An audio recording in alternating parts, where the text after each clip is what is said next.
if we're good to go.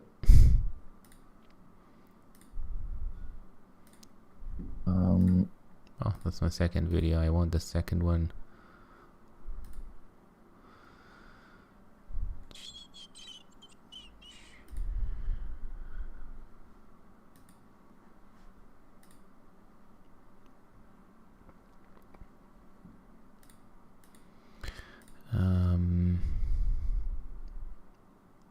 Well, it says here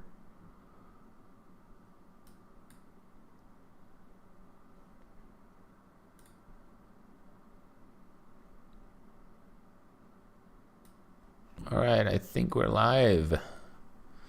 Finally.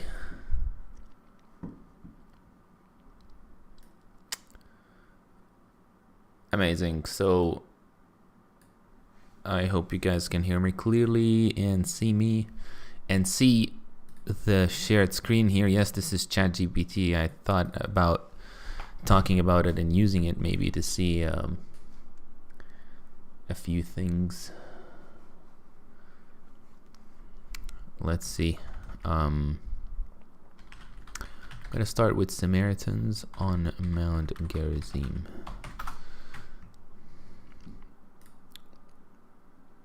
The UNESCO. I don't think I saw this before. Mount Gerizim is the sacred mountain of the Samaritans and has been for thousands of years. It consists of 3 peaks: the main summit, the white flat western hill, and the Tel El Ras. Tel El Ras, this is an interesting place that I really want to discover more about, because it's actually very close to my house. But it turned out it has a lot of interesting history. So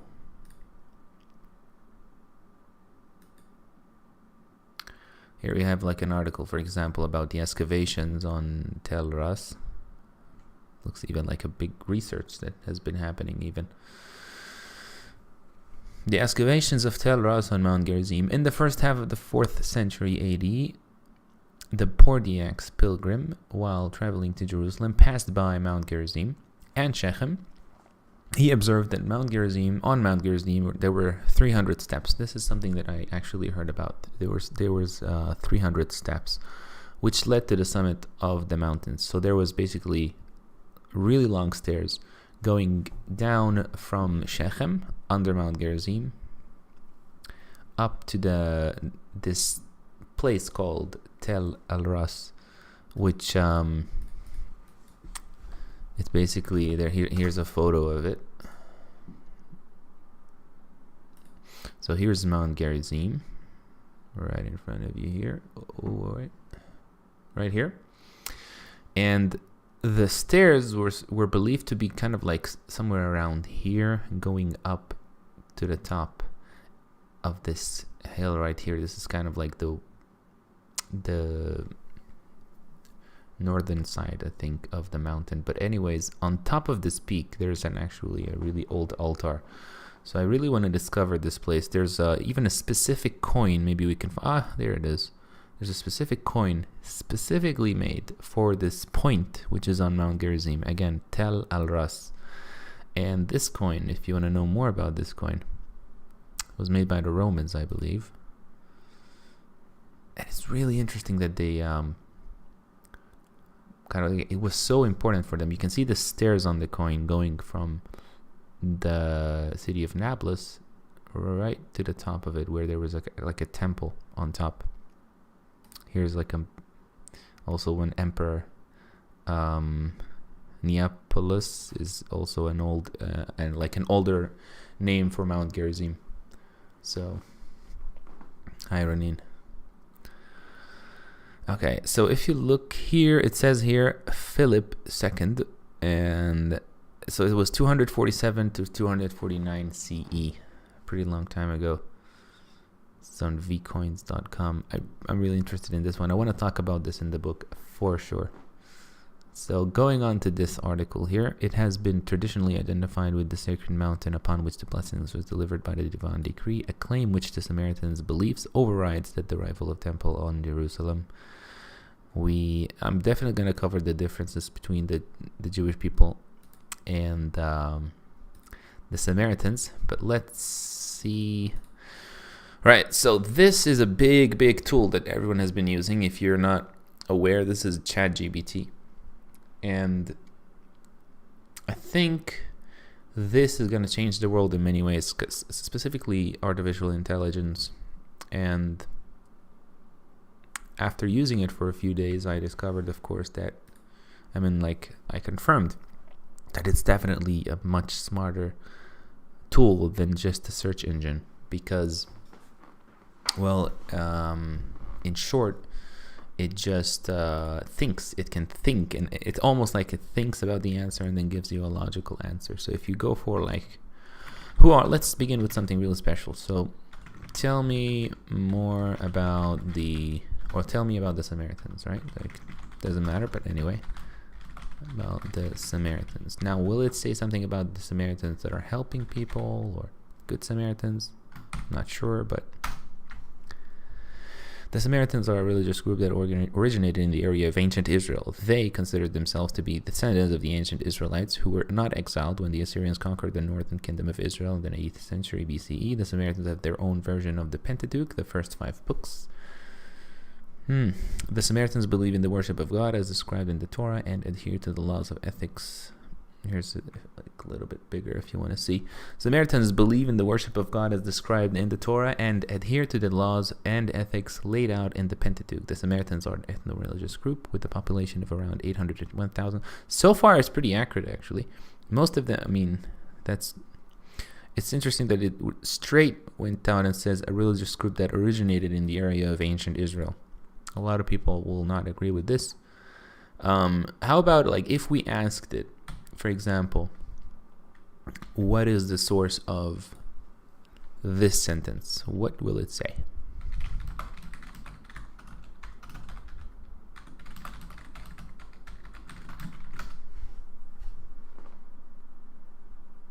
Will be interesting. The sentence is a general statement about the Samaritans is based on historical and religious scholarship about the group, and it's not sourced on a specific text or document. The information is that the Samaritans are a religious group that originates.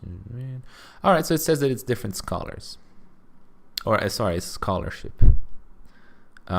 So if we say what scholarship, let's say exactly. There are a number of academic studies and texts that discuss the history of the religious beliefs of the Samaritans. Some examples include Alan Crown. I think I heard about Alan Crown. The Samaritans, the earliest Jewish sect by Samuel. Alright, so stating here some pretty useful things that I can use, some pretty useful researches that I can use. Anyways, what about, for example, if I ask it what tribes are they, or what tribes do they believe they come from? It can remember my last words. So let's say if the chatbot understands my requests. Ephraim and Menashe, who are not exiled with the Assyrian conquered the kingdom of Israel, according to the Samaritan tradition, they are descendants of those Israelites who were left in the northern kingdom. So until now, it said that we are descendants of the, Ephraim and Menashe. So it did not mention the Levites, for example, the Kohens. They believe that they are not only true descendants, they preserve the true form. All right, so if I ask it, what about the tribe of Levi?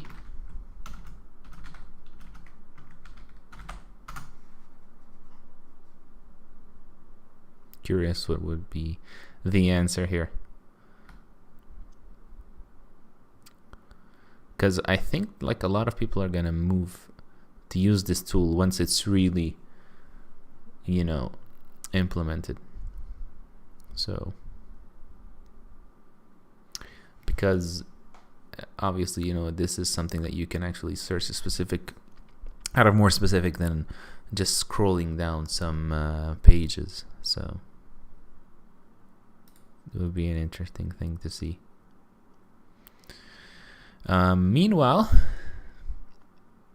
I would like to continue with this here. The Samaritans continued to focus on Mount Gerizim in their religious aspirations, occasioning a long-running dispute with Christians who also wanted to worship there.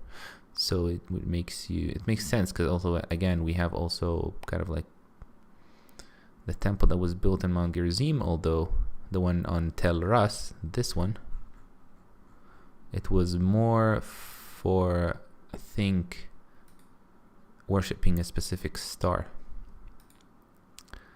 So Joseph lookout on Mount Gerizim. So this is what was on the top of where Joseph's lookout is believed to be. Anyway, here it says, according to the Samaritan tradition, the tribe of Levi is also considered to be among their ancestors. Well, there you go. But the Samaritans have a different perspective on the role and status of the Levites compared to what is presented in the traditional Jewish view.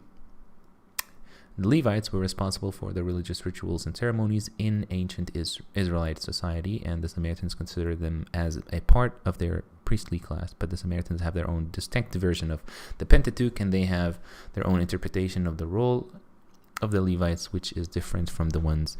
Okay, so let's ask it here. So it says here that the Samaritans have the distinct version of the Pentateuch, and they have their own interpretation of the role of the Levites, which is different from the one in the Jewish traditions. And I want to ask it here, and let's see if it knows. How different, or how is it different? How is the role of the Levites different? All right, super curious to know if it has any idea. In traditional Jewish beliefs, the Levites were responsible for performing the religious rituals and ceremonies in ancient Israelite society. They were set apart as a tribe dedicated to the service of God and were given cities to live in throughout the Israelite territories, as well as a portion of the sacrifices and offerings made to God. They also played an important role in the temple in Jerusalem. So they talk about the temple. However, the Samaritans have a different perspective. It says they consider the Levites as part of their priestly class. True, and they have their own distinct version of the Pentateuch. They believe that the Levites were responsible for maintaining the purity of the Israelite religion and for ensuring that the Israelites adhere to the laws and commandments set forth in the Torah. I mean, I'm seeing what it's trying to say here.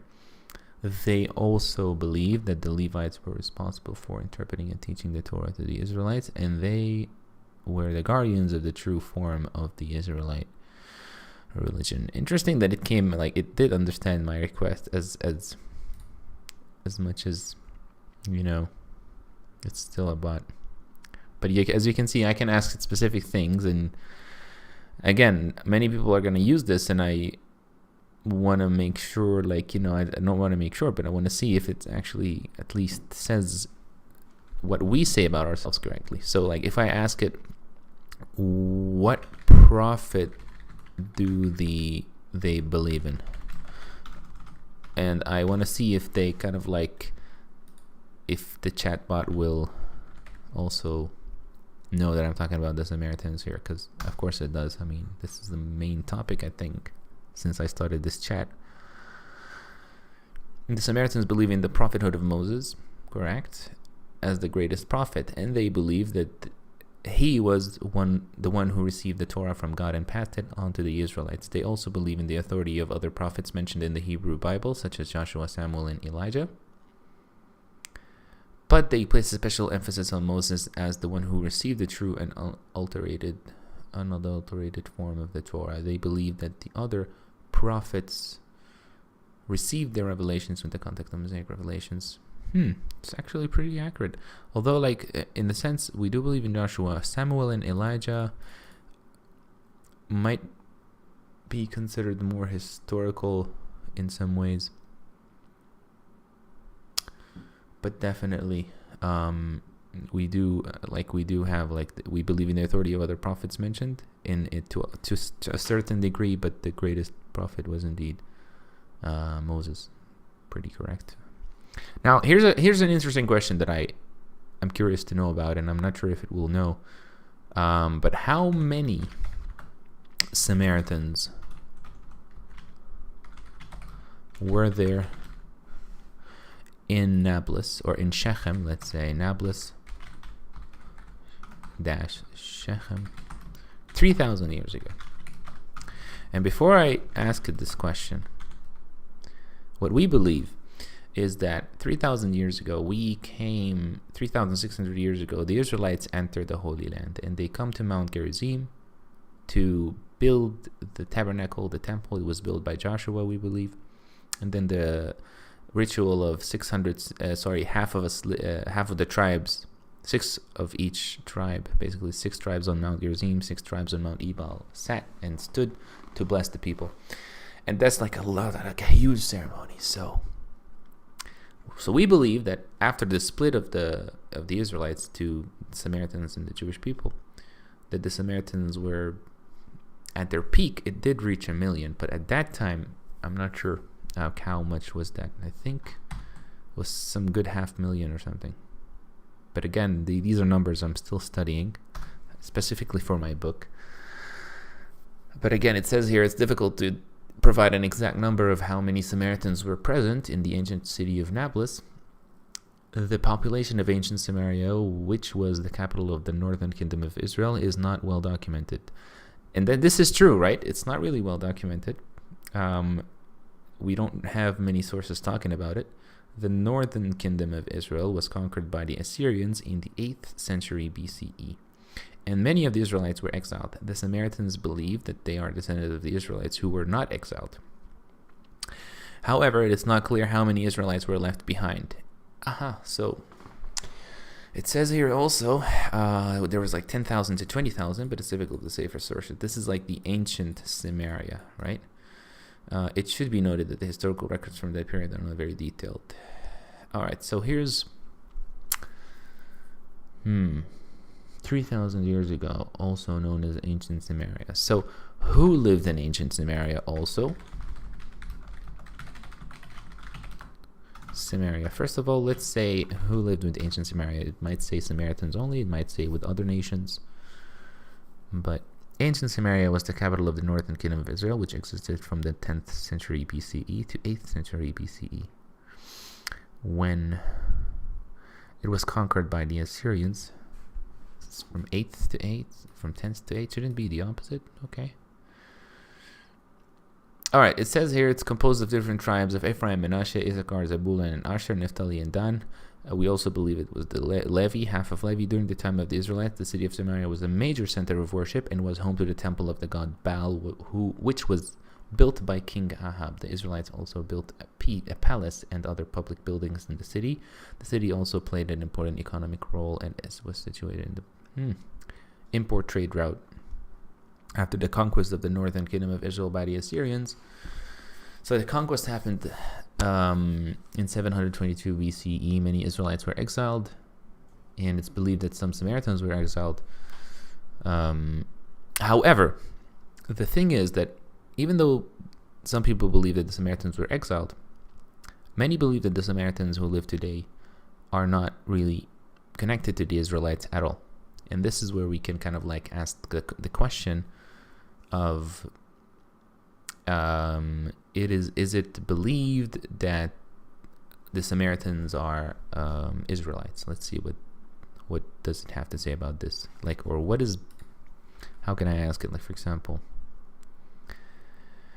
or let's just say, are Samaritans considered Israelites? Don't mind the typos here. Are Samaritans considered Israelites? Samaritans consider themselves to be the descendants of the ancient Israelites who were not exiled when the Assyrians conquered the northern kingdom of Israel in the 8th century BCE. They believe that they are only true descendants of the Israelites and that they have preserved the true form of the Israelite religion. I think we just wrote this. However, their status as Israelites is a matter of debate and not universally accepted. Okay, so yeah, this is actually pretty true. It is a matter of debate, and it's not universally accepted. The Jewish tradition does not consider the Samaritans to be Israelites. Now, most of the Jewish people, I'm not sure if most, a lot of people, but it's kind of a mix, I would say, even now. So, in general, the term Israelite refers to the people who belong to the ancient kingdom of Israel, while the term Israelite refers While the term Samaritan is used to refer to the Hindu religious community that emerged after the Assyrian conquest. Okay. Right. So, but now we have to ask it this question. We want to go and ask it about the DNA. So, what about DNA studies about them? Sure. What are you asking here? Is there a form of Samaritan mysticism? Does the Samaritans believe in reincarnation? Thank you for your question, Tsar. It's actually so we do have some kind of a mysticism, but it's difficult to say that it's exactly mysticism. We do not have, for example, reincarnation, not that I'm aware of. But we do have this really respected scholar and one of the most probably like our most what's the right word? Basically, his name is Marka, and he studied a lot of he was around Greece, so it's believed that he was influenced under Greek philosophy. But at the same time, he was one of our wisest scholars, and it is believed that he wrote a lot of ideas in the community, in the Samaritan religion, that were believed to be in many ways kind of like connected to mysticism, but not exactly. So, like, how can I give you an example of it? He talked about consciousness, what we call today consciousness. He wrote philosophy about it and about the human soul and all these things. So if that answers your question, but I want to know more, so thank you for bringing that up. Thank you, Bahat. All right, so it says here, several genetic studies have been conducted to investigate the origins of the Samaritans and their relationship to other Jewish and Middle Eastern groups. One study published in the American Journal of Human Genetics in 2016 analyzed the Y chromosome DNA and found that they have a high degree of genetic continuity with their Jewish and Middle Eastern population. The study also found that the Samaritans share a common ancestry with Jewish and Middle Eastern population. So we do have a common ancestry, right? And it makes sense. We were around in the same area, but this is just a small it's a small portion of those studies. So another study published in the European Journal of Human Genetics in 2018 analyzed the Y chromosome and mitochondrial DNA of Samaritans and found that they share a common ancestry with the Jewish. I think kind of repeated itself here. And that they have a high degree, blah, blah, blah. Overall, the genetic studies suggest that the Samaritans are a distinct population that has a high degree of genetic continuity. Okay, it kind of repeated itself here 3 times. That's funny. Okay. All right, what can you tell me about Mount Gerizim? Mount Gerizim is a mountain located near Nablus, West Bank. It is considered to be a sacred site of the Samaritans. Location of place of worship. According to Samaritan tradition, Mount Gerizim was location where Joshua, the successor of Moses, built an altar. Correct. Proclaimed it a chosen place of worship of the Israelites, and it was the first place ever that the Israelites came upon after crossing the I just mentioned a few seconds ago. Mount Gerizim is also an important site for the Samaritans for religious ceremonies, including the Passover sacrifice. Yeah, so it's pretty correct until now. It should not, and also the Samaritan Museum. It should be noted that the significance of Mount Gerizim is not widely recognized, and it's not considered the holy site by other religious groups. That's also true. Now, I'm also curious about okay, so does ChatGPT know about the scholar I just mentioned, or the sage?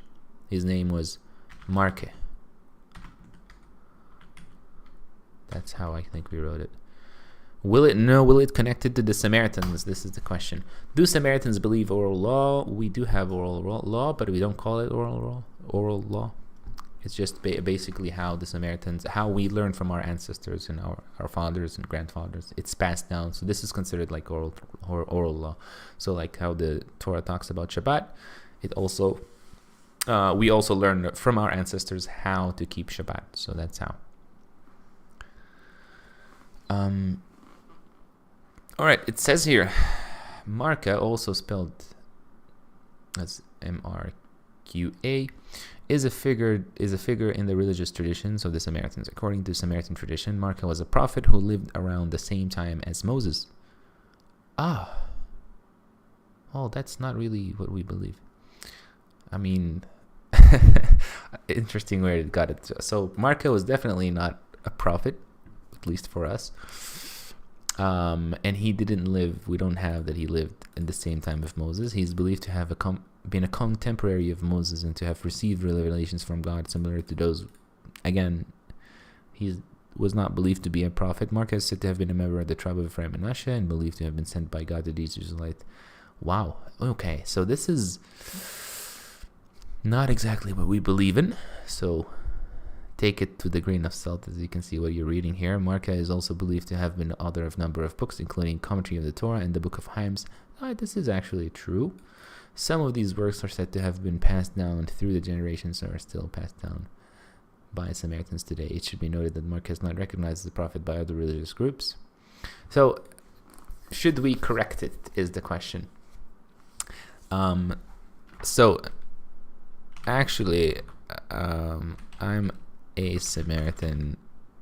I can confirm for you that Marka is not considered a prophet by us, but he is a respected sage and scholar. Is that a good word? I'm not sure if sage is the right word in English, but he was definitely and I think that's what I would use.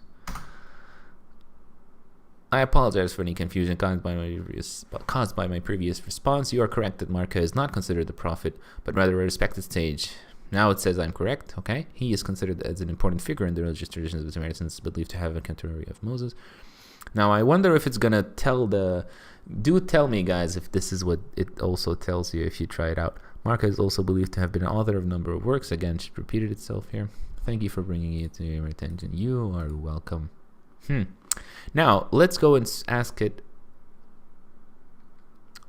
So, how many times do Samaritans pray a week?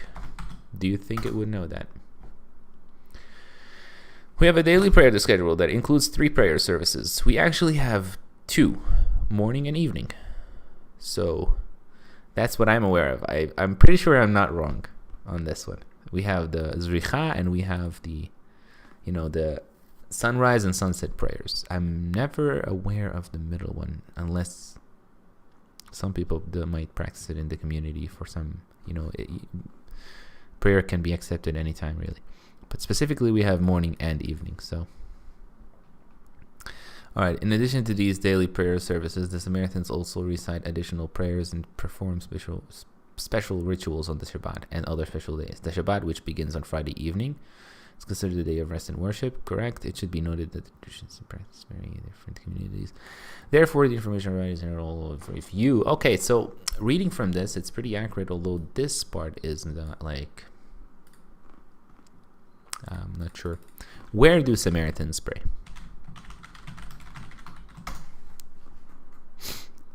Main place of worship is the temple of Mount Gerizim.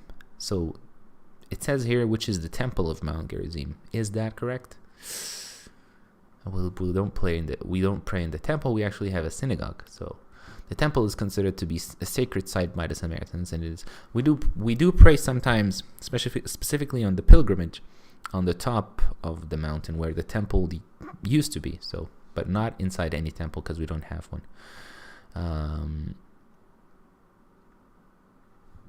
We actually pray in a synagogue.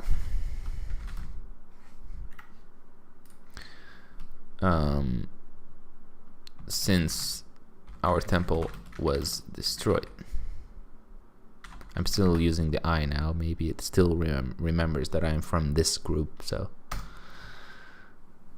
I apologize for any confusion caused by viewers. You are correct that the temple of was destroyed in the past, and today the Samaritans do not have access to a functioning temple. Instead, they pray inside in the synagogues and our other designated places of worship in their communities.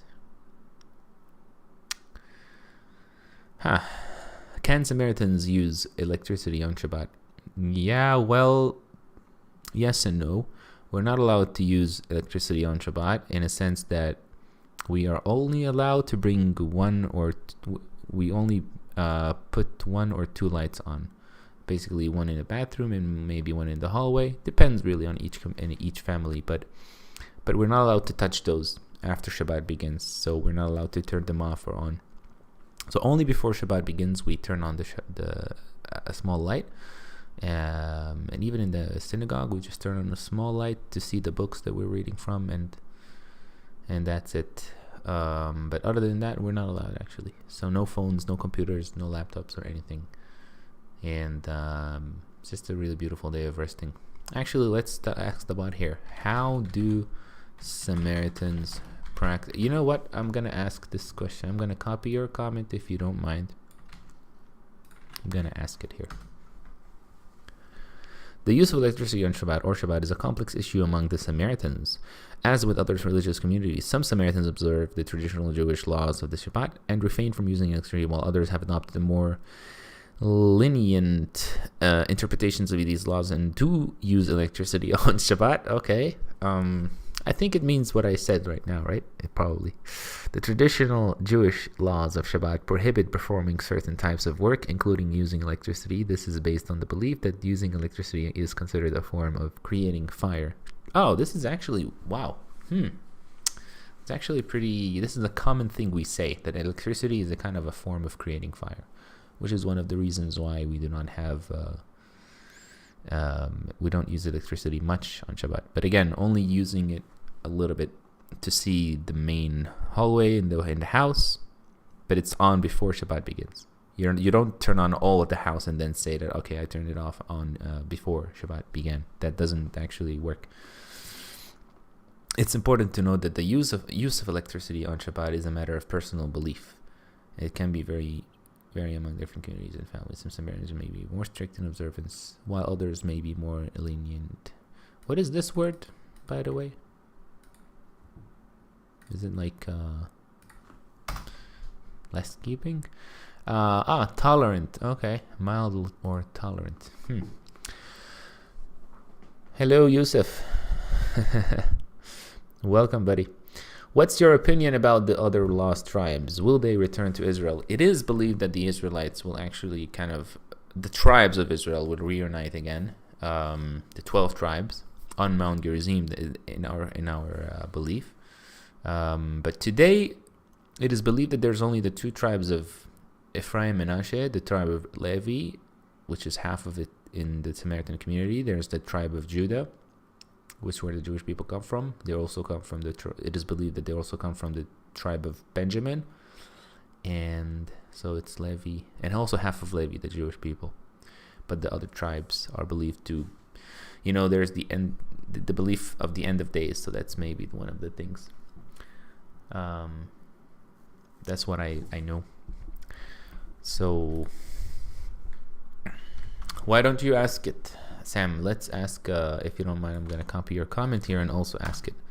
Oh, well, I asked it your opinion.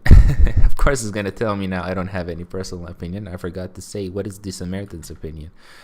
However, the concept of the lost tribes refers to the belief of certain tribes. Well, let's just change my question here. What is the Samaritan's opinion? Samaritans have a unique perspective on the concept of the lost tribes of Israel, as they consider themselves to be descendants of the tribes of Ephraim and Manasseh, which are traditionally considered to be part of the tribe of Israel. Again, it did not mention the Levites here.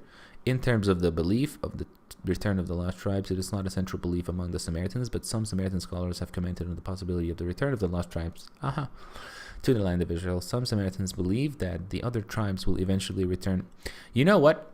This is a question... I want to ask it, but let's just continue with the last paragraph here. It's important to note that the belief of the return of the lost tribes is a matter of interpretation and personal belief. Okay. The final decision on the belief of the return of the lost tribes is often left to the discretion of the individual or the community. All right. What language do the Samaritans use? Is a question I want to ask it. Again, If you're new to the stream, I'm just testing out what ChatGPT knows about the community, and I'm just testing it to know if it can be used as a good research tool, at least about the Samaritans, because I know there's a lot of limited information about the community. So, what language do the Samaritans use? We should say we have Arabic, Hebrew, and English, and also ancient Hebrew. So it says here we have a distinct dialect of ancient Hebrew known as Samaritan Hebrew. Pretty accurate. As their liturgical and religious language. The dialect is similar to the Hebrew used in the Hebrew Bible and is distinct from the Hebrew spoken by the Jewish today. It is also different from the modern Hebrew used by the state of Israel. In addition to the Samaritan Hebrew, many speak Arabic and Hebrew. Correct. The Samaritan Hebrew is used in reading and recitation of the Samaritan Torah. Correct. Well, yeah, it's pretty correct here. It is worth mentioning the number of the speakers of the Hebrew is limited, and Samaritan Hebrew is limited, and it's spoken by a small... Alright, and here it says the language is considered endangered, and efforts are being made to preserve it. Would you like to ask it, guys? What efforts are being made to preserve ancient Hebrew? Are made exactly? I'm going to ask it, what efforts are made exactly? Because it's asking me that. It says here that there's efforts to preserve it, so... What efforts are made exactly? Efforts to preserve Samaritan Hebrew primarily focus on language education and documentation. Language classes. Many organizations and institutes offer classes in Samaritan Hebrew. Whoa. To both members. Oh, wait. So it's in the community and interested outsiders. This is true. Some outsiders did come to the community to learn ancient Hebrew. Language resources. There are a number of resources available for those interested in learning or studying Samaritan Hebrew, which is, by the way, coming in the next upcoming in the next videos. Hopefully we're going to talk about Hebrew, Samaritan Hebrew, how to even pronounce it. Research. There are a lot of number of academic and research institutions that are engaged in the study of Samaritan Hebrew. It is worth mentioning the language revision is a difficult task. All right. What can you get a PhD in Samaritan studies? I know that you can, but let's see. What does it say about it? Can you get a PhD in Samaritan studies?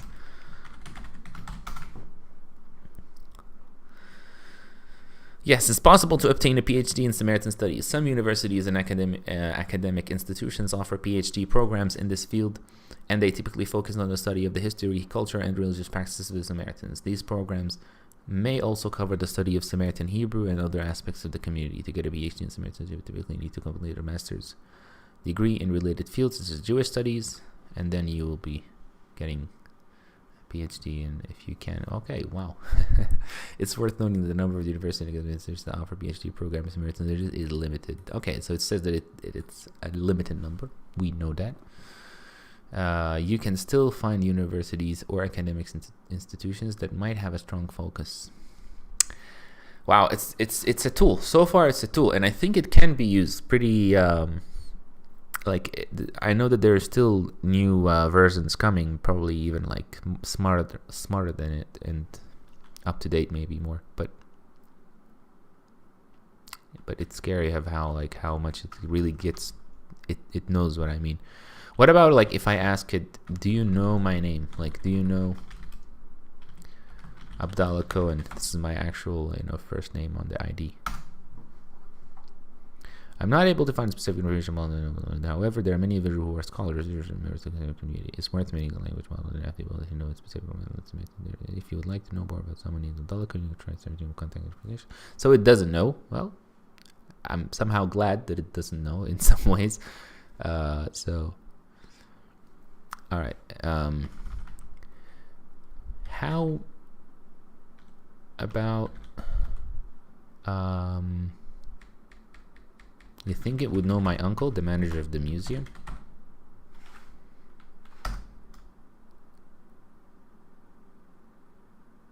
I am assuming this because he's been visited, but okay, it's not. She's not. He's not. All right, I think this is it for ChatGPT. For now, we'll get to... I want to move to like another thing for now, but wow, like you can see why this can be kind of scary in many ways. but also exciting. I'm super excited about what this tool can provide in many ways.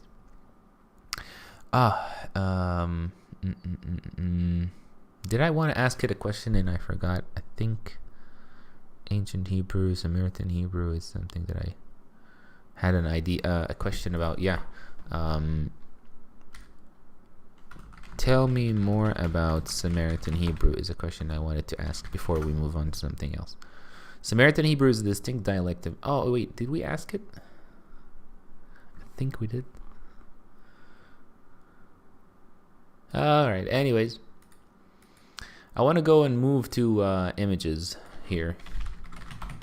And let's discuss a few images, because I think I got some questions here. Samaritans on Mount Gerizim, if you want to go for Samaritans on Mount Gerizim here. So, one of my favorite moments is standing around here. This is kind of like in the middle of the pilgrimage time. Kind of like around 6 a.m., something like that. You can see the sun is almost like barely rising. Really, really beautiful views on the top of the mountain here. So in the pilgrimage. All right. Okay. We have a question here. Can female Samaritans marry outside the Samaritan community, as can men? So the answer to that is, until now that didn't happen, and technically we don't believe that the Samaritan, like, you're not considered a Samaritan from the mother side, but from the father side. This is why it's a little bit problematic. However, if there's like, I think if there would be like a specific situation, like a special situation where the woman is very, that it's known that she is very loyal to the community, then in that situation,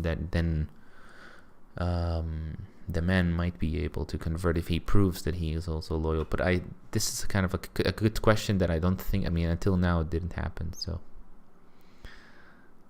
yeah. And have female Samaritans married out, and if to members of which communities? So again, no, that still didn't happen. And it's a little bit challenging, I guess, if you want to say, for it to happen. Especially because we're in a really small community now, and if a person wants to bring someone from outside the community to live with the community, then this person needs to understand the traditions very well, and keep them, and keep the commandments, and the Shabbat, and the prayers, and all those other things.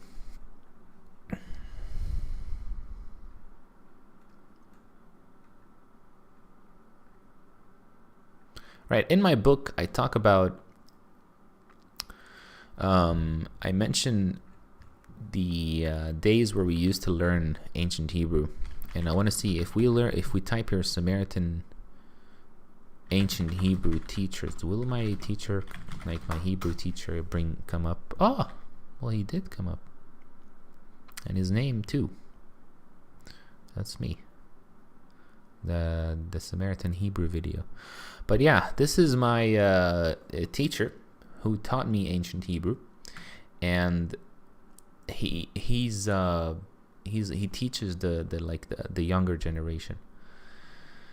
And I talked about in the book. I talk about how we used to kind of like wait for the teacher and outside the school, and then we bring someone out and like to have a lookout of when he's coming, so we can all prepare and decide if we want to go to class or not, and all those things. It used to be such good times. Here you can see like the child kind of like being led by Raghib. His name is Abu Faraj. Now I think he's in 80s now. In his 80s, not 78, but yeah. Wow. Learning ancient Hebrew is definitely teaching ancient Hebrew is definitely challenging, but learning it, because we learned it at a really early age, I don't think we usually don't have much problems. For those of you who are wondering if they can read, like if they want to see any prayer book, we actually have this prayer book here that you can get online. But is it all I think there was another version translated. I'm not sure.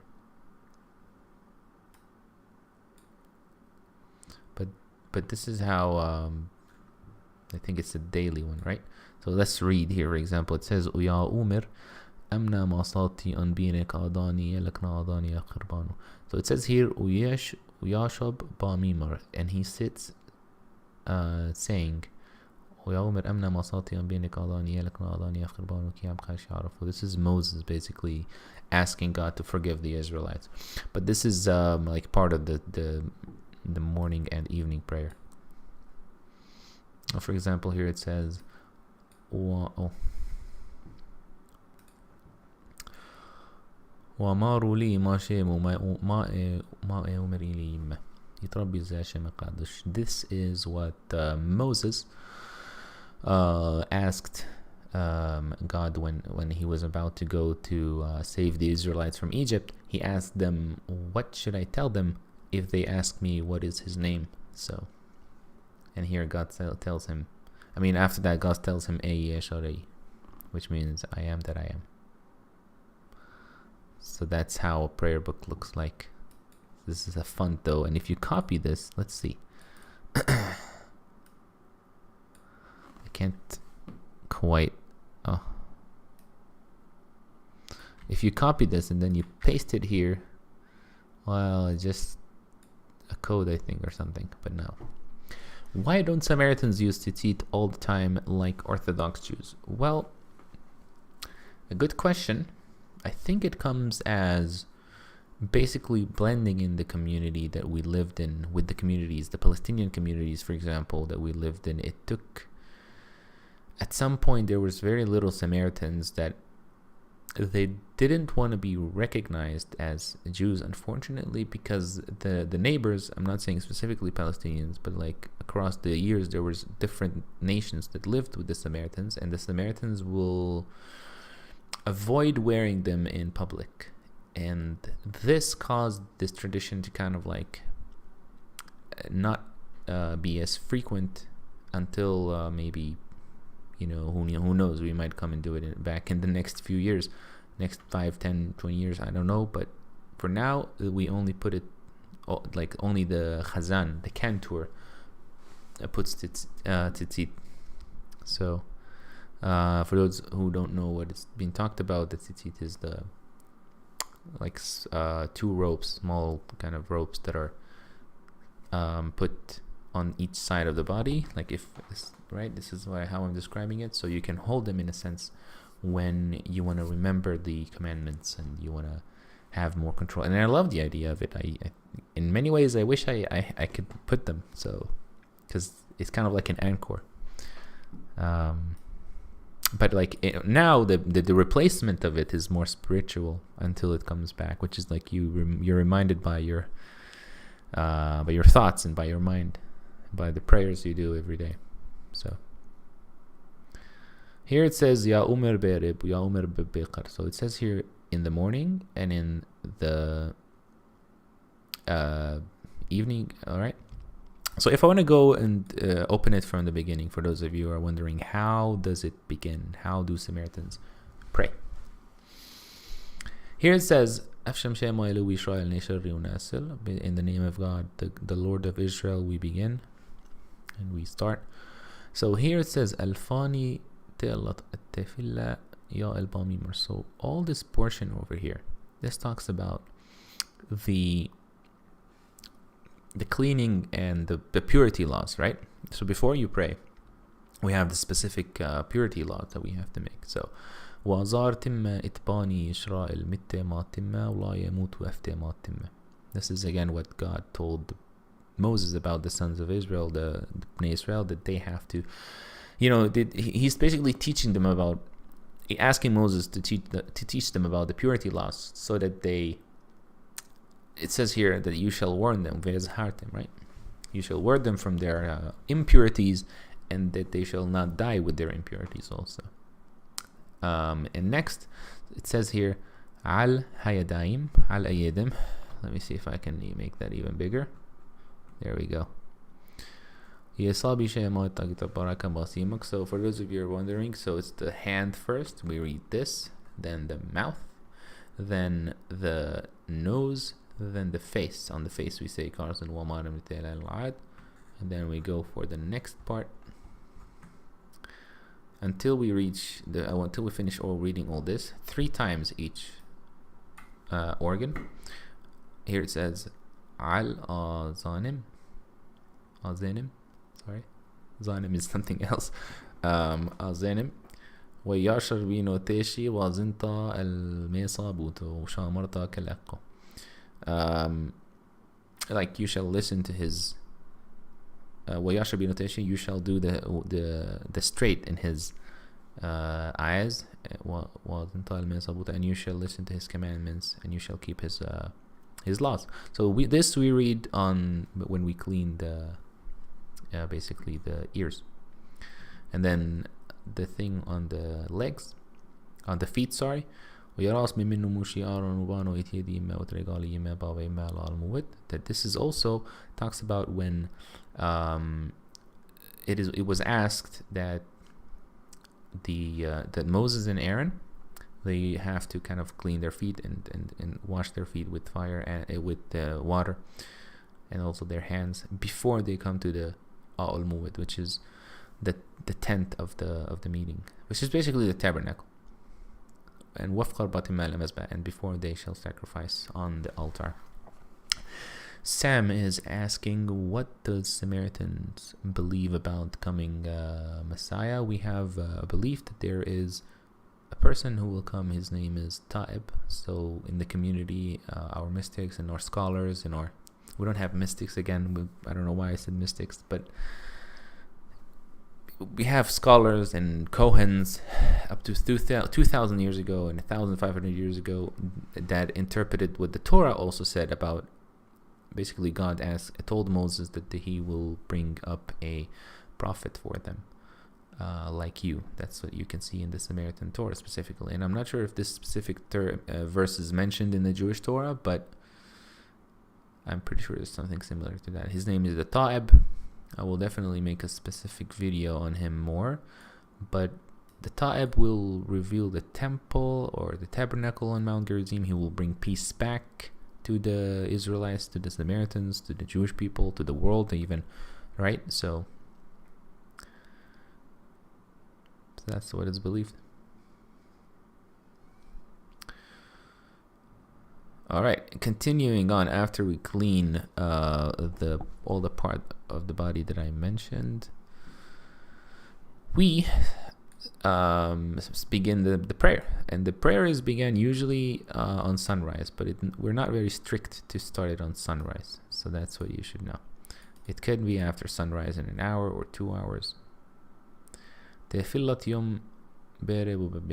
says here the morning prayer. The prayer morning, day, like every day, yom bereb ubebecher, in the evening and in the morning. And it says here afsham shema elui Israel. So now I'm thinking about it. I think it would be interesting for me to kind of highlight a little bit about how Samaritans pray, in a sense, right? Because I do want to include a few verses like these, right, in the book, and they will be even like this, really copied exactly like this in Samaritan Hebrew, but under that there will be the translation, because I think many people would just want the visuals also of ancient Hebrew. I like this font also, although we have another font.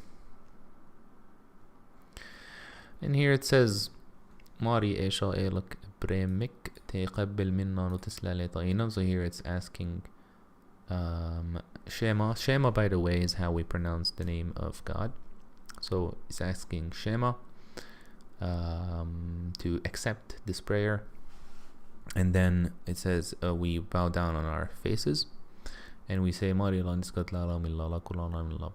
means that, my Lord, we do not bow down but only to you, and we will only believe in you, and we only believe in the Prophet Moses and in your holy book and in your holy place, Mount Gerizim. And then he stands up. Here it says, so he stands up and he says,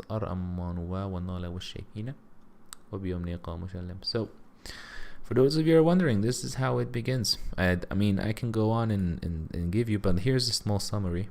And then, so all of the space that you see here on the right, this will be in the person who is praying, but it will be in his heart. He will not say it out loud until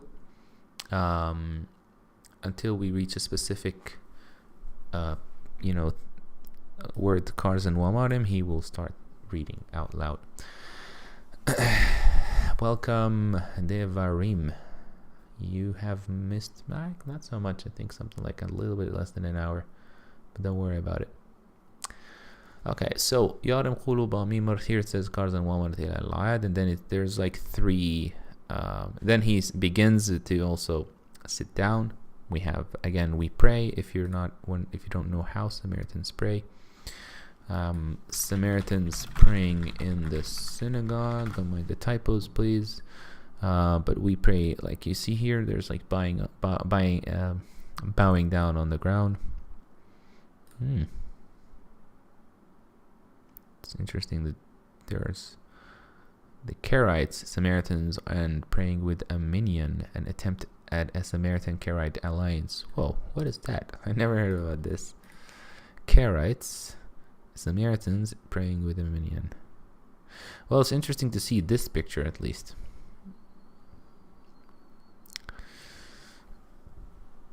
Alright. 1 second, guys, please. Do tell me how. Do you know how Karaites pray, guys? Please do tell me no. I just want to finish it. One thing.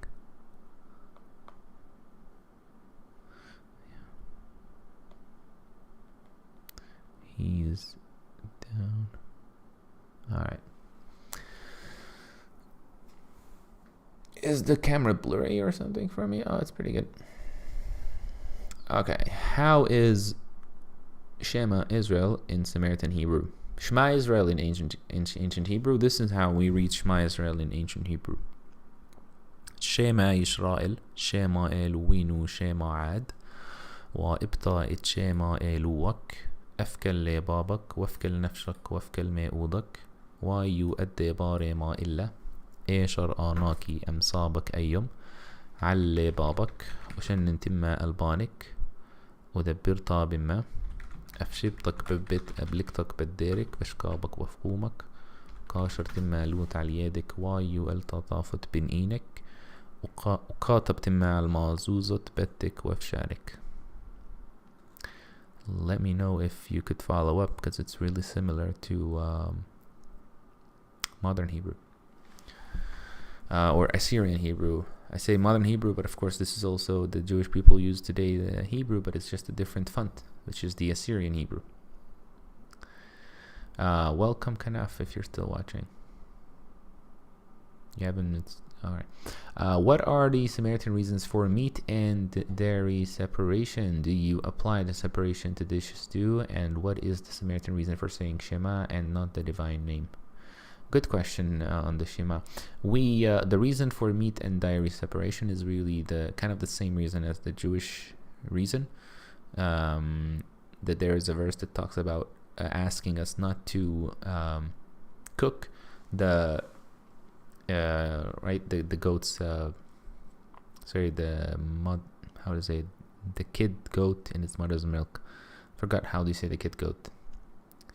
So that verse basically makes us not allowed to make that. So if we eat meat, we're not allowed to drink or eat something that has milk for about 6 hours. And if we eat or drink milk, we're not allowed to eat anything that has meat or eat meat, even chicken meat for that reason, for about 3 hours.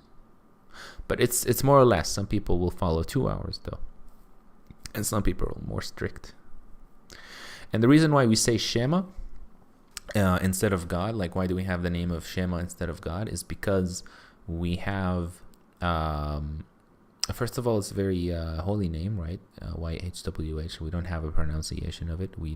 I never heard that we lost the pronunciation. I just always hear that it's a very holy pronunciation, but I want to ask, I don't know if I asked my my uncles and my grandfather about it specifically, because it's just too holy even to ask about it. But then again, there's a few pronunciations that I did see on the internet. I don't know what to make of it. So we just say Shema. It's just a way. And some people say Shema is the opposite of like if you flip the word opposite of Shema, we say Hashem. So do the Samaritans consider the Kotel a holy site for them?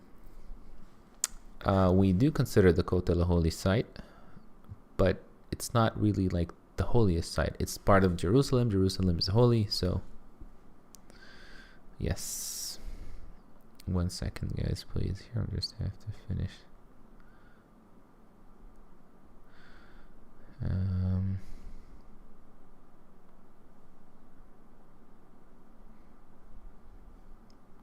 Calling my friend there to make sure he's seeing this. Okay. What are your rituals on Shechita? So Shechita, or the slaughtering of when we slaughter the sheep. Okay. Well, there's specific laws that we do. One of them is that we have to make sure that for example, the knife has to be in a specific length. It has to be sharp. There are specific verses we read before we slaughter the animal. The direction of the sheep when we slaughter the animal has to be towards a specific place, and there's also specific laws of what the animal, for example, the sacrifice of the Pesach, the animal has to be a male sheep, a 1-year-old, right? Like the Torah talks about it. If the sheep, for example, has his wool cut, we're not allowed to sacrifice it. That's like some of the rules that I can think about. The Jewish prophets speak of eating words of a scroll. I'm wondering if this is an ancient Israelite practice. Eating words of a scroll? No, I don't think we have that. We ever have that, actually. So Hashem in reverse is Moshe. Shema. And then you say Hashem. Well, I meant to say Shema in reverse is Hashem. Say Shema is Hashem in reverse. So that's why some people believe we say Shema. But you're right. Moshe is also a very holy name. So, all right. By the way, it's like for us, the newer generation is not really practicing the slaughtering rituals yet. I'm not familiar about many of them practicing it, so it's still like a challenging ritual to keep, tradition to keep. Like, I don't know if I want to learn yet, although I feel like there's an obligation, of course, at some point for me to learn how to do it, to pass it down to the next generation. Am I ready to do it? I think it just takes a lot of focus and dedication. So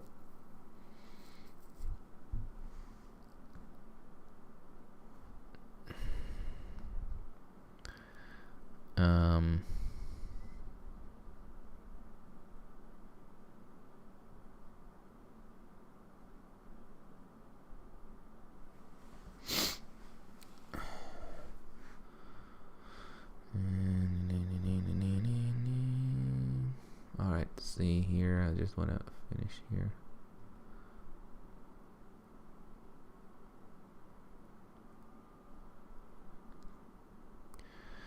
Okay, talk. Alright, what do you teach about Levanat Hasapir? Can you tell me more about that? What exactly do you mean? Alright. It's a really old map on Mount Gerizim and Mount Ebal here, but it's blurry, so I'm not able to see a lot.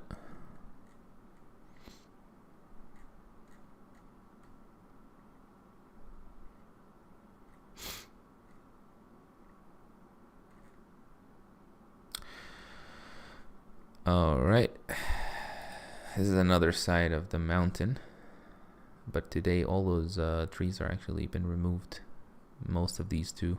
So this is a pretty old picture.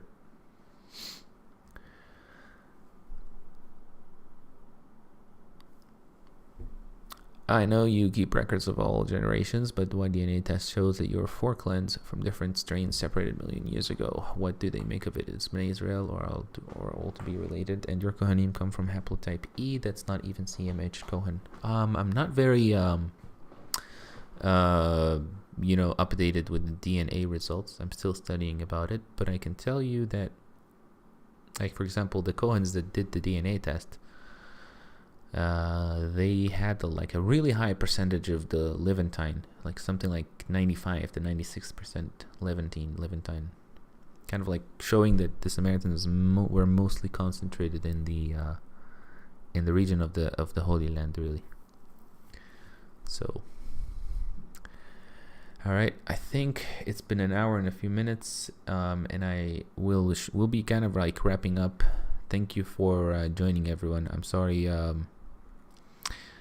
We had like a trouble like in the beginning to start the stream, but I hope you found this interesting. In the beginning, we did try ChatGPT and asked it about a few things, and it got pretty interesting results here. Not all of them were correct, but it's more or less still looks like an interesting tool. I will be updating you guys more on the book definitely soon. And do leave comments and questions if you have any. Before I go, I just want to answer also your questions here. What do you make of it? And your okay. Shemot 24. ويا الموشي وارون إسرائيل all Levantines.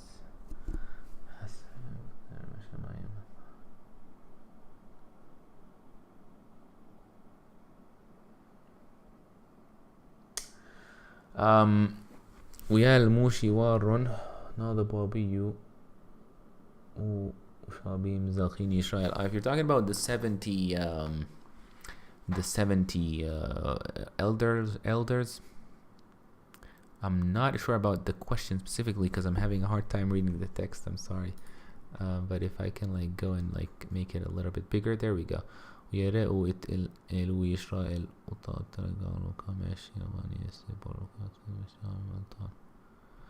Wow, I'm not exactly, I'm sorry, I am, but I'm not exactly understanding what you wrote here in Hebrew. I do know the verses, of course, of Yal Mushi Varon Nadavu, Shabim Zakin Israel, Eloi Israel, but I want to know if this is exactly the same as in the Samaritans.